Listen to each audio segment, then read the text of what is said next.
নাম কি মেয়ে? কল্পনা। বাপের বাড়ি? নেত্রকোনা। স্বামীর বাড়ি? শরীয়তপুর। থাকো কই? গাজীপুর। কি করো সেথা? সুই সুতা। বুঝলাম না ঠিক। গার্মেন্টস শ্রমিক। অফিস কটায়? সকাল 8টায়। হলে দেরি? বলতে হয় সরি। ফেরার পালা? রাতের বেলা। বলো কি এটা? কখনো 12টা। এত দেরি? ওভারটাইম করি। ঘুমাও কখন? দুটো যখন। রান্নার সময়? যদি হয়। কখন জুটে? ভোরই ওঠে। এত খাটুনি? তবুও বকুনি। বকুনি কার? সুপারভাইজার। কেন বকাবকি? কাজ থাকলে বাকি। এত কড়া শাসন? চাকরিটাই এমন। হয় কি সহ্য? আছে ধৈর্য। হয় না লাজ? তবুও করি কাজ। কেন শুনি? কামাতে মানি। মাসিক মাইনা? তেমন পাই না।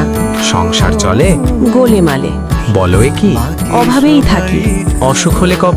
কাজে যাই তবু। একদিন না গেলে? হাজিরা বোনাস চলে। রোগ যদি হয় করা? চাকরিটাই হাতছাড়া।